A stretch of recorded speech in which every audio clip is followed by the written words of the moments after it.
ഇപ്പോൾ നമ്മൾ രാഹുൽ ഗാന്ധിയുടെ വാഹനത്തിനൊപ്പമാണ് ഉള്ളത്. അദ്ദേഹം ഇപ്പോൾ ഔറംഗാബാദിലെ റാഫിഗഞ്ചിൽ ഒരു ഇടവേള എടുത്തിരിക്കുകയാണ്. നമ്മളിപ്പോൾ കാണുന്ന വാഹനത്തിലാണ് രാഹുൽ ഗാന്ധി വോട്ടർ അധികാർ യാത്രയുമായി മുന്നോട്ട് പോകുന്നത്. ഇടയ്ക്കിടയ്ക്ക് ജനങ്ങളെ കാണുന്നുണ്ട്, അവരുമായി സംവദിക്കുന്നുണ്ട്. കൃത്യമായി തെരഞ്ഞെടുപ്പ് കമ്മീഷന്റെ കൃത്രിമം, അതുപോലെ തന്നെ അവർ കാണിച്ചു വന്ന അട്ടിമറി അടക്കമുള്ള ആരോപണങ്ങൾ കൃത്യമായി ജനങ്ങളെ ബോധ്യപ്പെടുത്തുവാൻ തന്നെയാണ് രാഹുൽ ഗാന്ധി തീരുമാനിച്ചിരിക്കുന്നത്. നമുക്കറിയാം, കഴിഞ്ഞ ദിവസം രാഹുൽ ഗാന്ധിയുടെ വാദങ്ങളടക്കം തെരഞ്ഞെടുപ്പ് കമ്മീഷൻ തള്ളിയിരുന്നു. രാഹുൽ ഇത്തരത്തിൽ ഉന്നയിക്കുന്നതൊന്നും ശരിയല്ല തരത്തിലായിരുന്നു തെരഞ്ഞെടുപ്പ് കമ്മീഷൻ ഒരു വാർത്താ സമ്മേളനം നടത്തി. അതിന് പിന്നീട് രാഹുലിന്റെ ഒരു പ്രതികരണം വന്നു. തെരഞ്ഞെടുപ്പ് കമ്മീഷനോ കേന്ദ്ര ആഭ്യന്തരമന്ത്രിയോ പ്രധാനമന്ത്രിയോ തന്നെ ഭയപ്പെടുത്തേണ്ട ഒരു സാഹചര്യമില്ല എന്ന് തന്നെയാണ് രാഹുൽ ഗാന്ധി ചൂണ്ടിക്കാണിക്കുന്നത്. ശക്തമായി താൻ ഉന്നയിച്ച തെളിവുകളടക്കം നിരത്തി ശക്തമായി തന്നെ മുന്നോട്ട് പോകുമെന്ന് രാഹുൽ ഗാന്ധി വ്യക്തമാക്കിയിട്ടുണ്ട്. ഇന്ന് രാഹുൽ ഗാന്ധിയുടെ വോട്ടർ അധികാര യാത്രയുടെ രണ്ടാം ദിനം ഇന്ന് ആരംഭിച്ചത് കുടുംബായി എന്ന സ്ഥലത്ത് നിന്നാണ്. അവിടെ നിന്ന് മുന്നോട്ട് പോവുകയാണ്. ഗയ എന്ന സ്ഥലത്താണ് ഇന്ന് യാത്ര സമാപിക്കുക. പക്ഷേ വഴിയിലുടനീളം വലിയ പിന്തുണ തന്നെയാണ് രാഹുൽ ഗാന്ധിക്ക് ലഭിക്കുന്നത്. ഇന്ത്യ സഖ്യത്തിലെ മറ്റു പാർട്ടികളുടെ പ്രവർത്തകർ രാഹുൽ ഗാന്ധിയെ കാത്തു നിൽക്കുന്നുണ്ട്.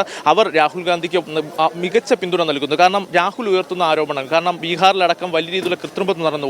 തീവ്ര വോട്ടർ പട്ടിക പരിഷ്കരണത്തിലൂടെ 65 ലക്ഷം പേരെ പുറത്താക്കിയെന്നുള്ള വിവരങ്ങൾ കഴിഞ്ഞ ദിവസം തെരഞ്ഞെടുപ്പ് കമ്മീഷൻ പുറത്തുവിട്ടിരുന്നു. അപ്പോൾ രാഹുൽ ഉന്നയിച്ച ആരോപണങ്ങൾ കൃത്യമാണ്, രാഹുൽ മുന്നോട്ട് വെച്ച തെളിവുകൾ കൃത്യമാണ്. അപ്പോൾ ആ തെളിവുകൾ എന്തുകൊണ്ട് തെരഞ്ഞെടുപ്പ് കമ്മീഷൻ പരിഗണിക്കുന്നില്ല? തെരഞ്ഞെടുപ്പ് കമ്മീഷൻ ഒരു രാഷ്ട്രീയ പാർട്ടിയെ പോലെ പെരുമാറുന്നു എന്ന് തന്നെയാണ് ഇന്ത്യ സഖ്യം ഒന്നടങ്കം ചൂണ്ടിക്കാണിക്കുന്നത്. ശക്തമായി തെരഞ്ഞെടുപ്പ് കമ്മീഷൻ എത്രത്തോളം തന്റെ വാദങ്ങൾ തള്ളിയാലും മുന്നോട്ട് അത് ഉയർത്തി ജനങ്ങൾക്കിടയിലേക്ക് ഇറങ്ങുവാൻ തന്നെയാണ് രാഹുൽ ഗാന്ധിയും അതുപോലെ തന്നെ ഇന്ത്യ സഖ്യവും തീരുമാനിച്ചിരിക്കുന്നത്. ശക്തമായ പിന്തുണ രാഹുലിനുണ്ട്. രാഹുലിനൊപ്പം RJD നേതാവ് തേജസ്വി യാദവ് ഉണ്ട്. അതുപോലെ തന്നെ ഇന്ത്യ സഖ്യത്തിലെ വിവിധ പാർട്ടി നേതാക്കൾ രാഹുലിനൊപ്പമുണ്ട്. വരും ദിവസങ്ങളിലും കൂടുതൽ നേതാക്കൾ രാഹുലിന്റെ യാത്രയ്ക്ക് ഒപ്പം പങ്കാളികളാകും.